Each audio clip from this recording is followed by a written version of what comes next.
Welcome to Spiritual Cartel Emotional Sobriety Workshop Part 1. I am pleased to introduce you Donna J, who has kindly agreed to come in and share for us. Thank you, Donna. It's over to you. Hi, everyone. My name is Donna, and I am an alcoholic and an addict. And my clean and sober date is August 5th, 2000. That was the date that I was surrendered and had no idea that I would be walking into a life that I never knew existed. There's a number of you on here, and I will say that this is outside my comfort zone to share a presentation. I do have some slides that I will be sharing. And it's so amazing that I'm able to be here today and trust and rely on the God within, that what I share is what needs to be shared.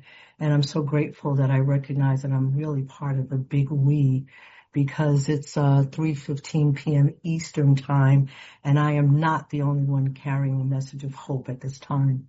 And so for me, that makes me feel very comfortable that I'm part of a big group of people that are doing the same thing at the same time.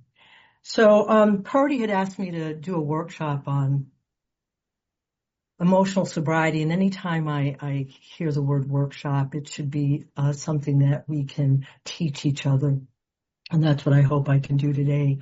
And when I think about emotional sobriety, I think about step one after the dash. I'm powerless over alcohol and drugs, and after the dash, my life is unmanageable. And it was interesting because I didn't understand what the unmanageability really was. I thought that I just wasn't good enough. I thought that I had every right to be in control, and I thought I had every right to say what I wanted to say, regardless if it was hurtful or not. And so I'm very grateful for Alcoholics Anonymous and Cocaine Anonymous, because it's a welcome sign when they say we hope that everyone who journeys finds their way here. And I realize that I've always been on a journey. I don't know about you, but I always felt that something was missing. I had a hard time growing up, even as a kid. It's interesting, even as a kid, I thought that I had the right, that things had to go my way. I was a very rebellious child and teenager. I remember when I didn't get the right kind of bicycle, I threw the bike in the tree. I mean, that's how I was. And my mom was very strict. And for whatever reason, I thought that as a teenager, I was supposed to have my way. So I had a very hard time conforming. It was always about me being in control and things going my way. I was racked full of fear. I remember I don't have too many funny stories. They're mowing outside. I don't know if you hear that, but it's like that white noise when we're trying to sit in meditation and we think that everything needs to be quiet for us to be still. And I remember I'm a New York City girl, and I remember I was waiting at the light to cross the street, and I never really liked my feet. And I thought that as I was waiting for that light, everybody was looking at my feet. I mean, that's how my mind worked, that it was always about having to measure up to you, always needing your approval. Everything I did, and it was interesting, I had a hard time having honest conversations because my aim was to impress you. A lot of you hear me say that I was this great big such and much and a big willy bobo because I thought I needed to be accepted. So after the dash in step one, I thought after the dash meant that I wasn't paying my bills, that I wasn't paying my rent, and the marshals came and put the lock on. They put the lock on my door. I couldn't get in. My cat was inside. And the best thing that I did was I just got in a cab. I was living in Queens, and I went uptown to Harlem and got high. So I really had no experience in dealing with my emotions. Either I ran from them or I suppressed them or I numbed them. Or this is a good one, I wanted you to solve them.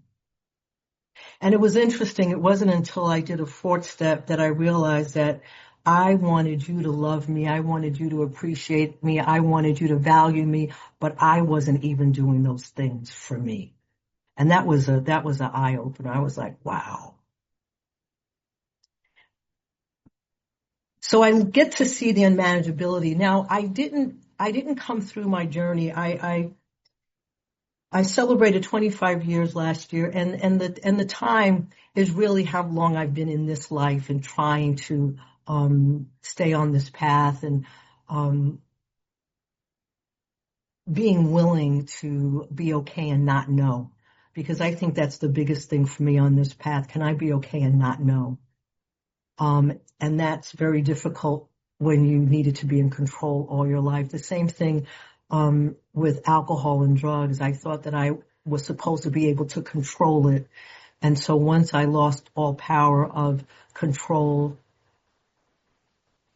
and I lost the choice, I was still convincing myself that I just needed to try harder. I couldn't see the truth in the lie, that I was licked. And so I get to see that I'm powerless over drugs and alcohol, but do I see that I'm powerless over everything? And that's what happens when I come into the fellowship, because I realize, wow, I'm still very concerned about what you think about me. I'm still unable to have anyone say something to me that I don't believe they should say, and I take it as a criticism or I take it as a judgment. See, the beautiful thing about being in this program and following these directions, that even on the other side, we get to see how insecure people are when they come in. We get to see how sensitive they are. And so we're mindful of that. I think that's why we're so qualified to help one another, because we get it. We learn to have empathy.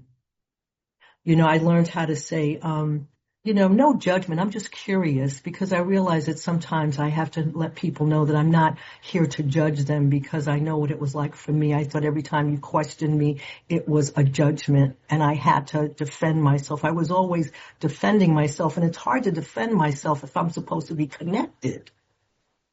I know that something powerful happened in and through me, in spite of me, because as people were raising their hands and announcing that they were addicts and they were the first time at this meeting, I started to get very emotional.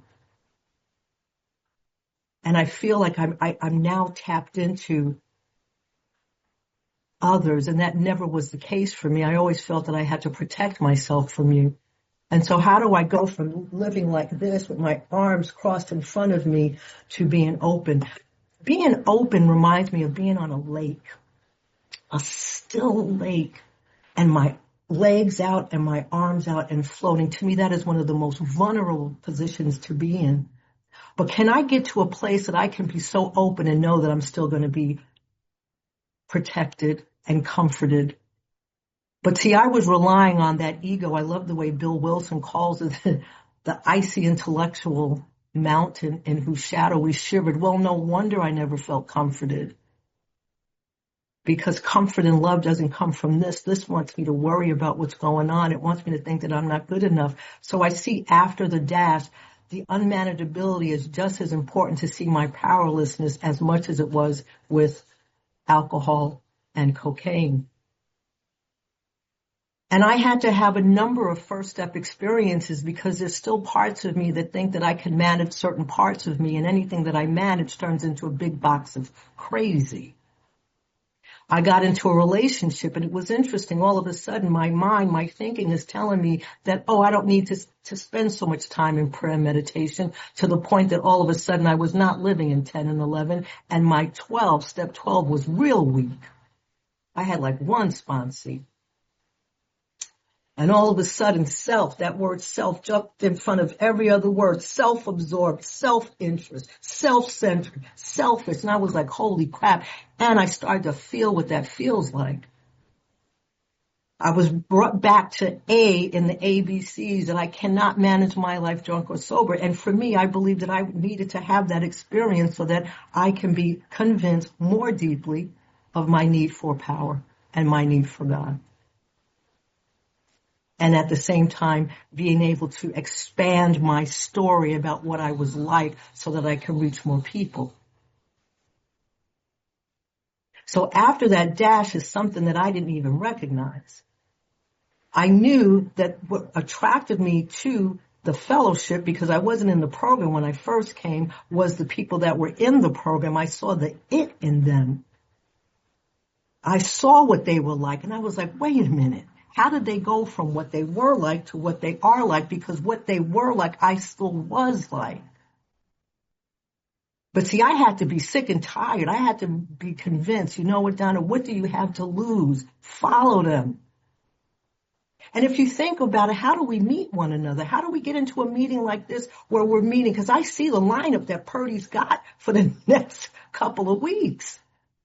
How did I get in front of people that had messages so powerful that I realized, wait a minute, this is what I've always been looking for, and how did I arrive here? So I started to be willing to believe that this power that I'm so busy trying to understand is already at work. It was the same power that carried me through every bit of pain, misery, and despair just so I can see here. Because trust me, if the pain wasn't great enough, if I didn't feel like I was under the bus, if I didn't have a choice whether I would do drugs or not, I wouldn't be here. So maybe all of that was required to get my attention. They say when it gets dark, we see the light very bright. So this emotional sobriety, I didn't understand what that meant until I got to page 52 in We Agnostics. That term was never a term that was part of my sponsorship.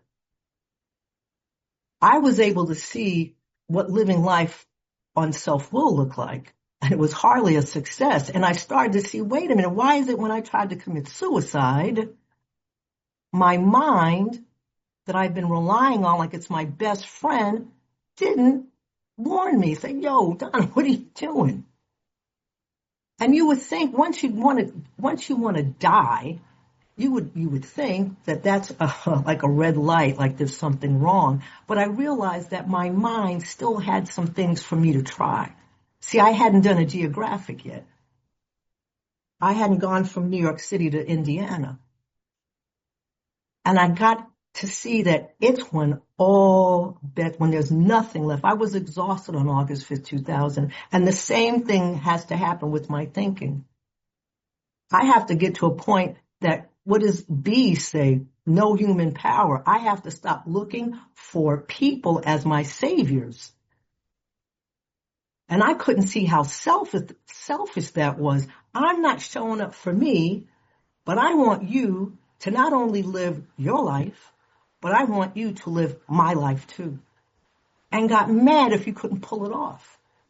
And I was able to see that it's not like people wouldn't be there. My demands were so extreme, I was able to see there was no way they could. Man, was that humbling for me. So being willing to go to any length, the alcohol and the drugs got me here. So now let's see how you living, Donna.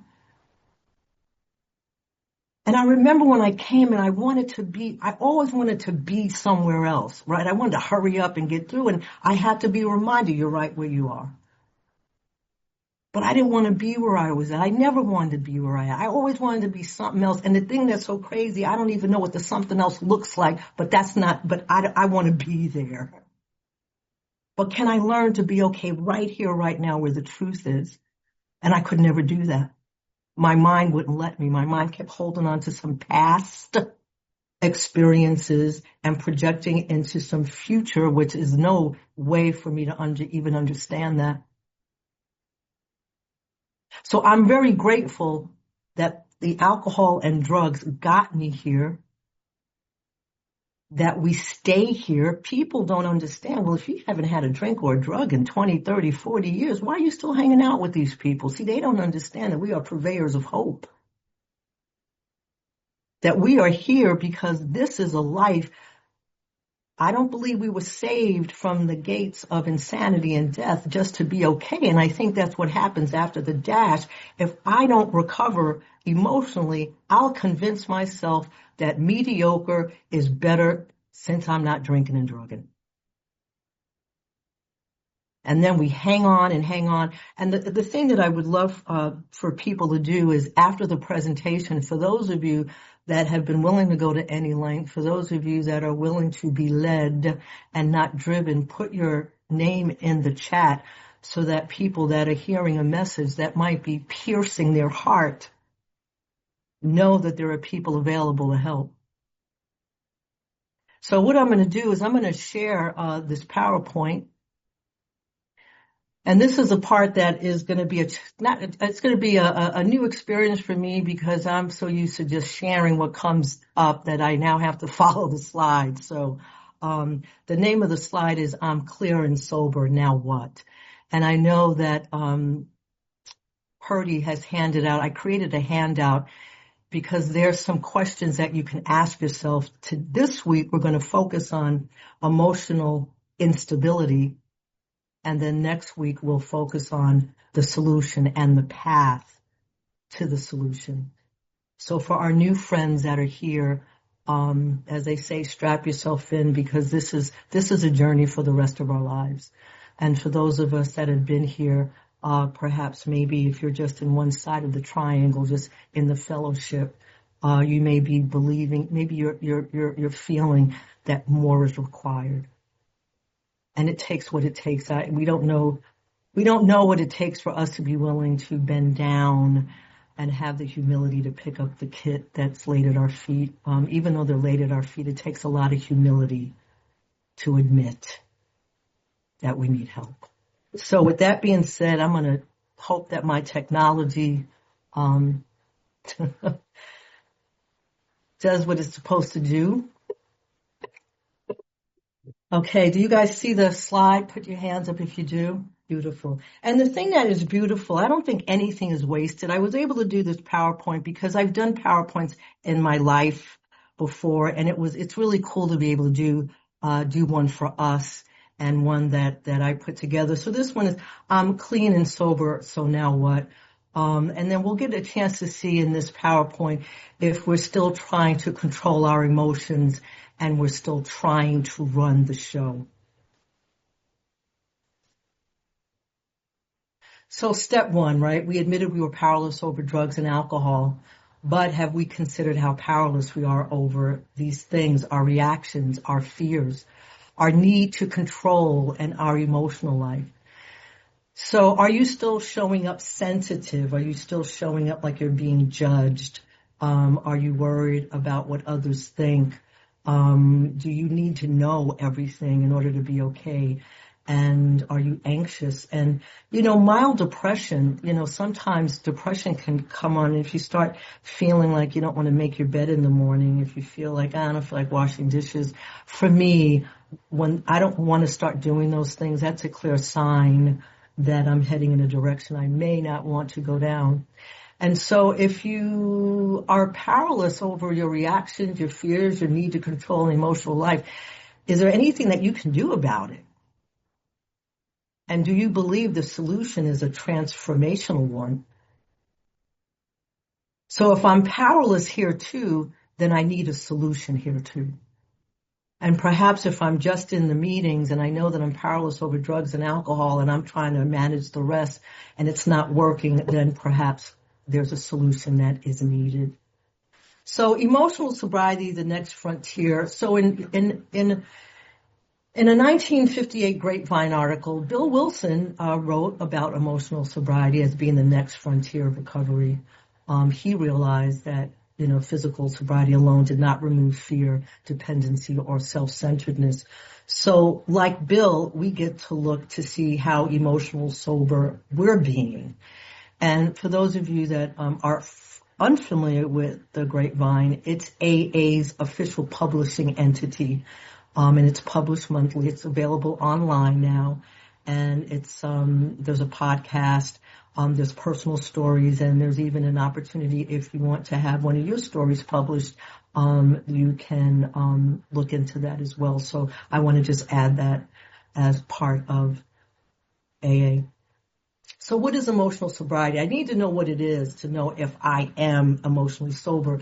So it's the ability to feel deeply, to pause, to respond instead of reacting on impulse, So this doesn't mean that you're never going to feel sadness, angry, or feel anxiety, but you're able to sit with these emotions, you're able to process them, and you can respond in a balanced way.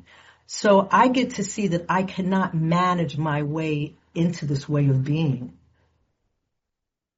And I have to see that I can't do this on my own, and I have to be willing to believe that this is achieved by being guided by a power greater than myself, because I could never feel deeply, I could never pause, and I could never respond. It wasn't until I came into the rooms that my sponsor had shared with me. He said, Donna, it's okay for you to sit with a question that's asked of you.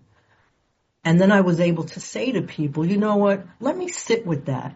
See, I always thought that I had to respond right away. Why? Because it was so important that I impress you. You needed to know how smart I was. But see, now I can pause and I can sit and I can reflect. So we go from just surviving to living. So emotional sobriety is living with integrity. It's living with emotional balance, and it's living with purpose. So living means I don't have to brace myself for impact all the time. Like, I don't always have to be on guard. I can actually rest in the moment. This is about living awake to who I'm being in any given moment. It's about being in alignment, and it's about emotion. Emotional balance is not perfection. It's just spiritual steadiness. So I had an experience yesterday, and it was interesting because I was aware that I was having this experience yesterday when I was going to do this presentation today to let me know that this is not about perfection. I had to call for transportation to get to my doctor's office, and the woman who was handling my request gave me information that was not correct. So I was getting frustrated, and I called someone else. And of course, I had to let them know how frustrated I was. And I'm watching myself doing this. So it's not like I was asleep. I was aware of what I was doing. I was aware of my tone. I was aware of the intent. And the guy disarmed me. He said, "Oh, Miss Jonas, we can help you right now." And all of a sudden, I just like deflated. I was like, oh my God, all of that stuff wasn't needed. And so for me, when I have those kinds of experiences, I remember fellow Mary Thayer said that when we're able to watch our behavior like that, we're watching with God. And it was like an out-of-body experience, watching myself be so frustrated when this guy just handles the situation, and I was able to lean into that humility, and I thanked him. So it's not about being perfect, but it's about spiritual steadiness. It's like being in a sailboat. You know how they steady with the sails? Let's get steady on this ocean that's always rocking. Can I steady myself when I hit the storm? So recovery is more than abstinence, right? Emotional sobriety creates freedom, but if I'm not using, that's just the beginning. Meetings are the support, because what do? We become a part of this wonderful we, right? And the we starts in the fellowship, and then our we keeps expanding, and then we become a we of the universe, right? We start connecting with the people around us. White knuckling is survival. Am I gritting my teeth? Am I always tense because I'm surviving, but I'm not living? And better behavior is an effort. When I try to do better, that's an effort. When we get changed, it's who we become. I remember I was in a therapeutic community before coming to Alcoholics Anonymous, and trust me, the only reason why I was honest was because I didn't want them to pull my past. So there was always a reason for me to try to have better behavior. So CA and AA is not a spectator sport. We're here, but we have permission to come all the way in and sit all the way down and do the work. We don't recover by osmosis. I cannot rely on fabulous shares. And this meeting's got some powerhouses for the next couple of weeks. It gives me hope, but I can't recover on someone else's experience. Emotional sobriety is not behavior modification. If all I've been is irresponsible all of my life, I don't know the first thing about being responsible. So that's 7-step prayer. God, show me how to be, because I don't have any experience. So I'm fooling myself if I think I'm going to be able to change my way of being if I don't have any experience. I don't have experience in even showing up for, I remember early on when I would have a feeling, they would call it emotional hangover. Oh my God, I would hate, it felt like the feeling was never going to leave me because I never had any experience feeling. And the first couple of months and in that year, it was always very uncomfortable because I was doing some things for the very first time. And when I look at white knuckling, all that does is create tension and I can't relax. So recovery is more than just not using. Thank God. There's more. So unmanageability doesn't end with abstinence. So let's look at after the dash. I'm powerless over alcohol, and my unmanageability, nothing has changed when I just admit I'm powerless over alcohol. The substance is gone, but the control is still there, the fear is still there, the resentment's still there. Self-centeredness is definitely there. Emotional reactivity, I react to everything, that's still there. And spiritual restlessness is still remaining. And then we get to see that the drink was just a symptom. The real issue is how I respond to fear, insecurity, and not getting my way. So emotional sobriety addresses the root of the problem. So do you get a sense? And look at, this is about you. You know, in the preface it says, do we feel like this? Have we thought like this? Do we think this program can work for you too? So as you're observing these slides, do you get a sense that more is needed? Are any of these areas still showing up in your life? And do you see that you can pick up a drug or a drink if you stay here too long? So this is a false belief. If I'm not using or drinking, I should be fine. But are you peaceful? Do you feel free?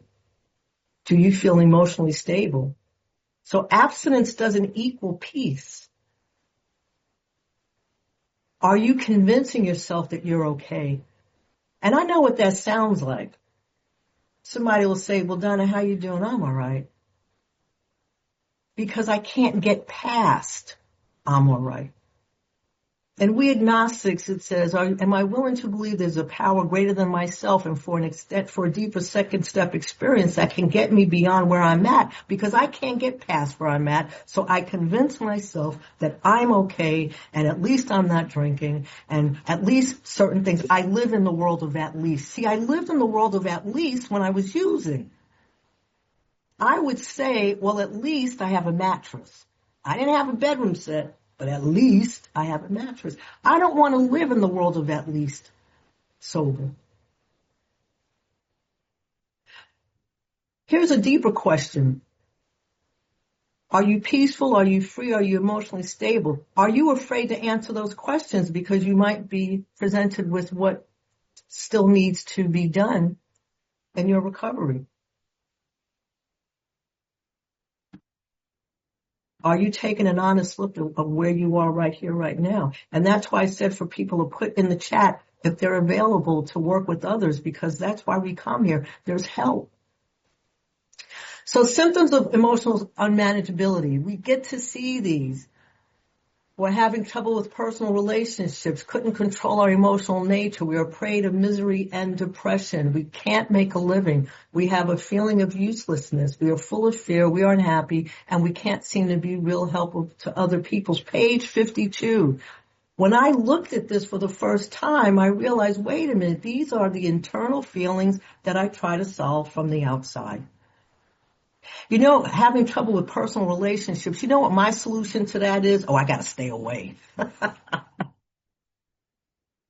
I don't think God wants me to stay separated from people. Can I be around people that I see might have their ways And can I see, my ego looks at your behavior and your personality. Really, I judge me, right? Because I think I'm better and then I think that you're worse. But can I see through a different set of eyes beyond your personality and behavior? And I can see that perhaps maybe why you're so angry is because you're really unhappy inside. And I think that's what we get to have, this empathy. But see, for me, if I couldn't get along with you, I'm not going to be around you. And then how do I demonstrate? But I have to have something to demonstrate. Step 3, who should bear witness? You know, it's just like some of us are so afraid to make 9-step amends, but do you know how powerful that is when people who last saw us, we were shifty, we wasn't looking anybody in the eye, and we show up and we're looking them eye to eye and we're admitting what we've done and ask them, is there anything else I left out? You know how powerful that is? But we're so busy, I don't know if I can go back to them. We're not even willing to see how God uses us in that.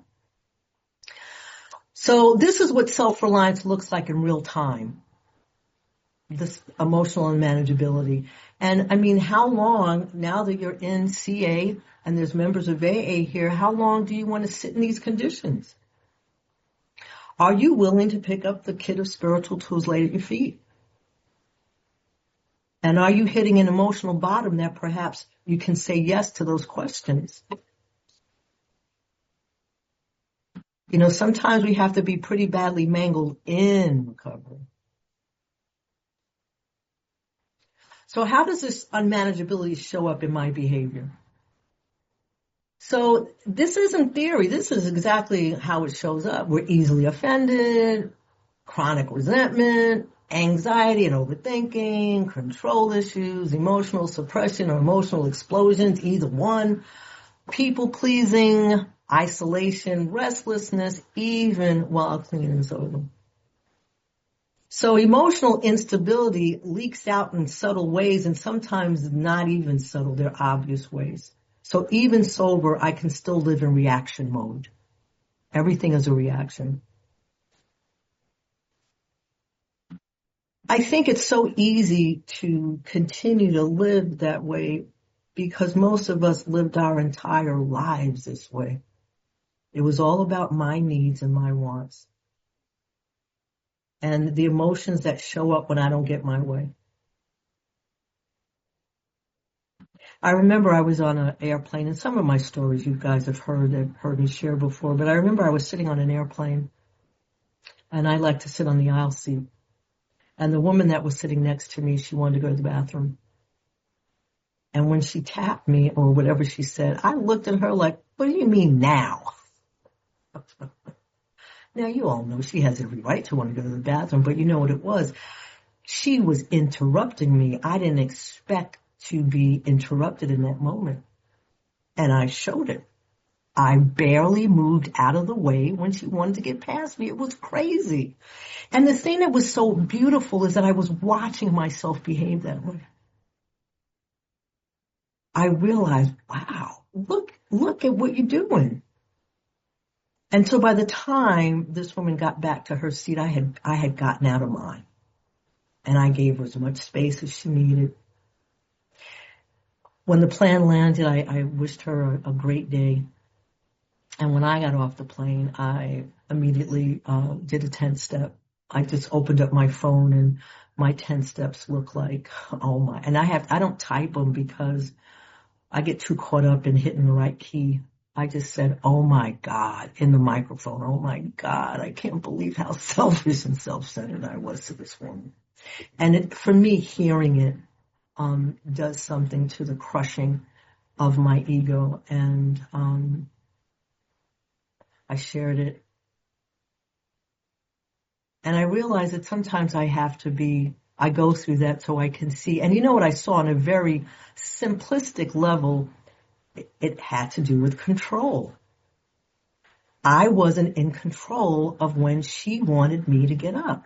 And I realized even in those kind of situations, I see how controlling is so prominent. So what drives us? Oh, here we go. We're driven by 100 forms of fear. And here's a few of them, a few out of the 100, right? Fear of not being enough, fear of losing control, fear of rejection, fear of not getting what we want, and fear of being exposed. Oh my God, you might really find out who I am, this imposter. So if I'm not being led by a power greater than myself, then fear is running this train that I'm on. And being driven is so different from being led and grounded. If fear is still driving, then peace is always going to feel like it's out of reach. And if I suffer from 100 forms of fear, then the spiritual equation is, if I suffer from 100 forms of fear, I need to pray 100 times. That's simple. In the beginning, it's like, oh my God, who wants to pray that much? But this is a lifetime. Am I willing to transfer my thinking and my actions over to God for my life? And my life is until I die. So if I practice prayer enough, it'll become second nature. How do you get to Carnegie Hall? You practice, practice, practice. And we get to see that fear is often the engine. It's behind everything. What is it? We call it in our big book, the corroding thread. Or just imagine putting a coat on, and every thread in that coat is a thread of fear, and you carry that coat, and everywhere you walk with that coat, you're walking, and fear is enveloping you.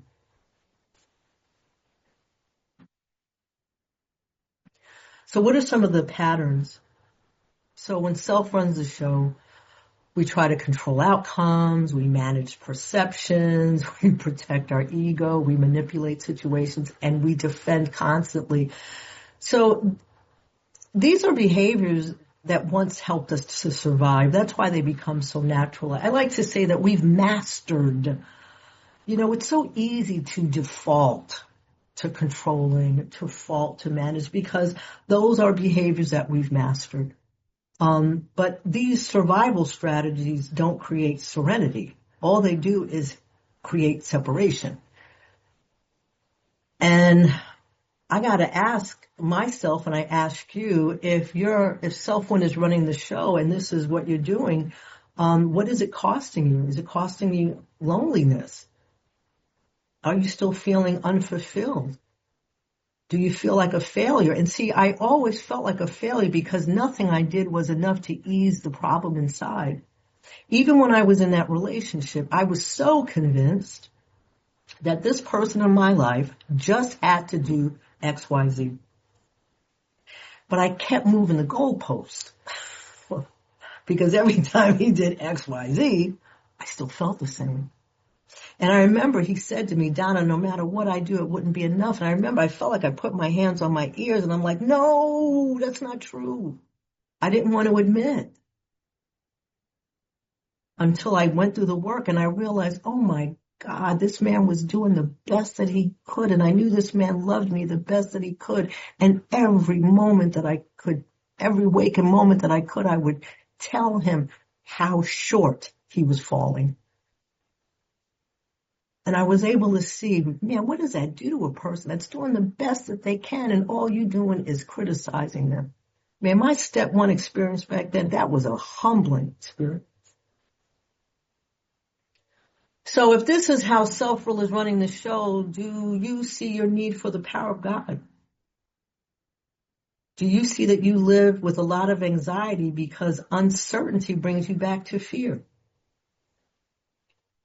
And the thing is with this ego, it needs to know, and lately I've been using the example of being in a car as a passenger. Some of y'all heard this. And you've never been where you're going. You can't relax on the ride. You keep interrupting the driver. Are we there yet? Why is it taking so long? How come so many lights? You sure you're going the right way? And then on the way back, we have the nerve to say, oh my God, we got back here so quick. Because on the way down, the mind doesn't know, and it needs to know, and it doesn't know. You can't relax on the way back because it knows the destination. It's chill. So uncertainty brings me back to fear. It brings me back to a lot of anxiety. They no longer work. So the emotional cost. When driven by self, what is it costing us? Well, it's creating a lot of jealousy because I'm always trying to be like somebody else. It's stirring suspicion because I don't trust anything. We generate bitterness. I don't know how to get along with people. So I'm always irritable and letting you know that I'm irritable. We damage relationships and we feel disconnected.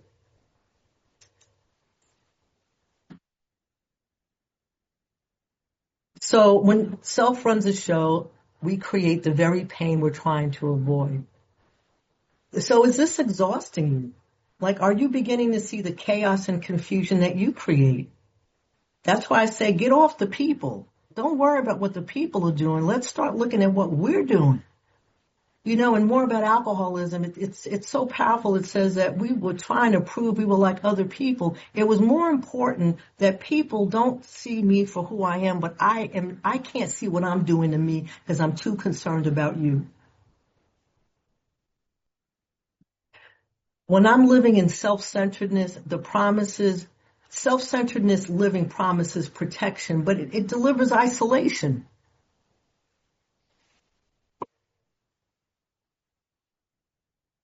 The cost of managing life alone. Oh my goodness. So this is what it's costing me. I'm exhausted. Relationships are damaged. Spiritual disconnection. Quiet misery. Because, I can't let you know I'm miserable.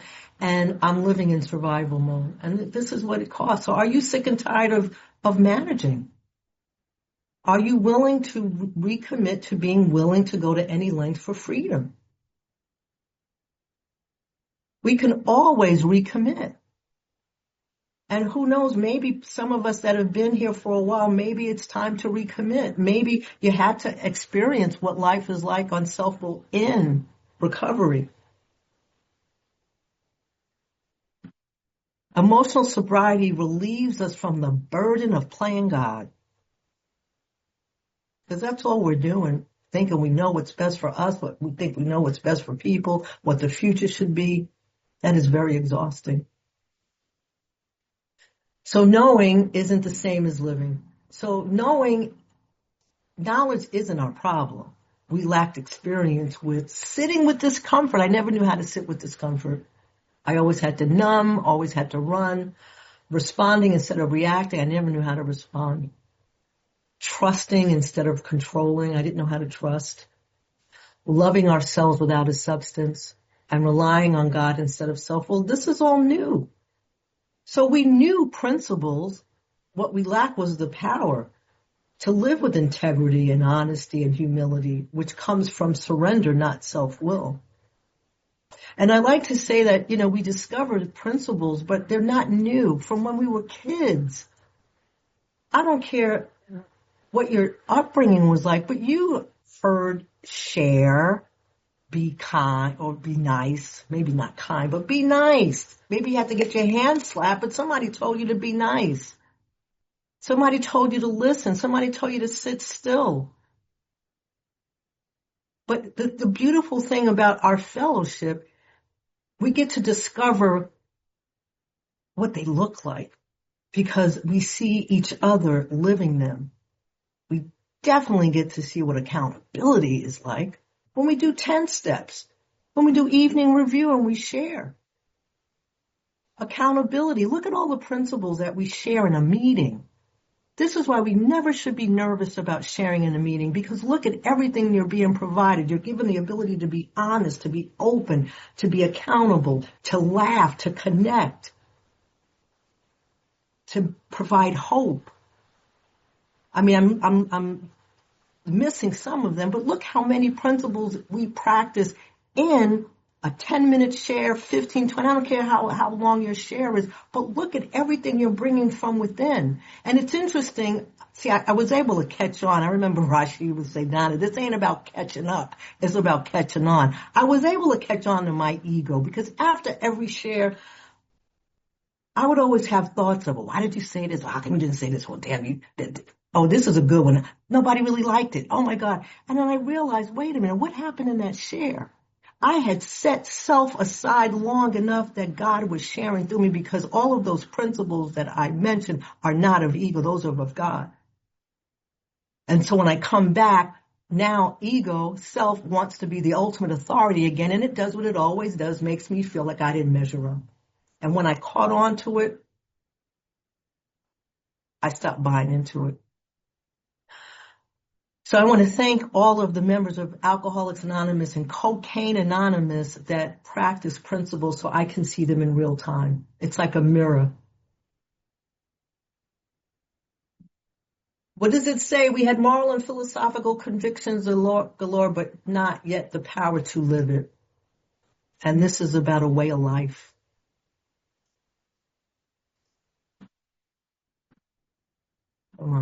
Slide. Emotional survival versus emotional sobriety. So we've got these two columns, right? Emotional survival, I react quickly. Emotional sobriety, I pause. Survival, I defend immediately. Emotional sobriety, I'm curious. Take things personally. Oh, I take responsibility. Try to control outcomes. Wow, I let go of control. I shut down or explode. I'm able to respond with clarity. So emotional sobriety begins the moment we pause long enough to be led by a power greater than ourselves instead of being driven by our emotions. I love the defend immediately. You know how that showed up for me? If you asked me a question, if you said, Donna, did you read that book? Without even hesitating, and I didn't read the book, I would say, oh yeah, I read the book. And then what happens? I can't get curious after that. I can't ask any questions because I already lied and told you I already knew. And I realized how I stop myself from growing because I'm too busy trying to be this great big Satyam up. I already know. And when that shows up for me now, because I had an experience with it, with a fellow and my cousin and my nephew, and they were talking about something, and the question was posed to me. Oh, you read that book, right, Donna? See, don't ask me a question like that.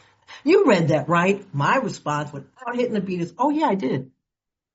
But because I'm awake today and I realize what I did, it's so powerful. We become awake because we never, at least for me, I never outgrow some of these behaviors because I've mastered them and they crop up. But when I realized what I was doing, I paused and said, you know what, God, I lied. I didn't read that book. And guess what? I was able to ask. I was able to learn from them. I was able to grow. Couldn't see how much I was stopping my own development.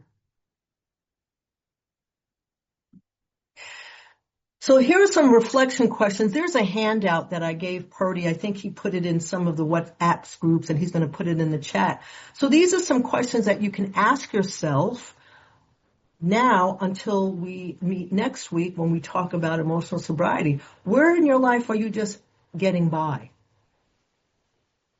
And these might be the areas where you're still managing. There's a powerlessness exercise that I love to give people when we start this journey together. Where are they trying to live? What are the things they're trying to stop doing? And what are the things they're trying to start doing? And we get to see that we can't stop these things and we can't start these things. And that's a good way to start step one, because we get to see our need for power. Another reflection question. Oh, my little face. Reflection. What emotions do you suppress, avoid, explode? What gets you angry? Are you still getting angry when things don't go your way? Are you still avoiding people? Here's a good one. Are you avoiding things that you think are hard to do? See, when we tapped into power, I start reading spiritual books and they say that, God is omnipotent. Am I willing to rely on this power so I do some things that I avoid doing? Like number one for me, doing this workshop. This is the first time I'm doing something for so many of my fellows. If I was on my own, I would have been nervous to see a number of people in here, trust me. But to be able to connect, and what are you suppressing? Because I believe each and every one of us have gifts. We were born with gifts. When we read The Employer, look how they describe all those alcoholics that unfortunately, or maybe fortunately, they went home. But each and every one of them had talent. Are you suppressing your God-given talents because you're believing the lie that you're not good enough? Do you feel alive? Or are you just existing? Are you just functioning? How free do you want to be? That's the one we always ask people. How free do you want to be? Where are you still suffering, even clean and sober? And are you willing to go to any length for emotional sobriety? So perhaps after looking at these slides, you get to see that, wait a minute, maybe I'm not as free as I can be.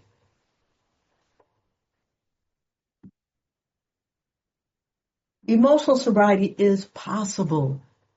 So self-reliance keeps us stuck. Relying on a power greater than ourselves sets us free. We are going to know a new freedom and a new happiness. There's wonderful promises that are in our book. So for those of you that are new and maybe not so new and you haven't had the opportunity to go through our literature with someone line by line, look in the chat, because there's people that are looking at this slide that are probably grateful because they were willing to go to any length and are going to make themselves available to help you. And all we really do is we're really carrying each other home within. We get to live life inside out, not outside in. There is a way across from living in fear to living in peace, from reacting automatically to responding intentionally, from running the show to trusting a higher power. So next week, we're going to focus on how we make this crossing. What is the path we take? What are the directions? Rarely have we seen a person fail who has thoroughly followed our path or our direction. So thank you guys for allowing me to be of service, and that's all I got. Thank you.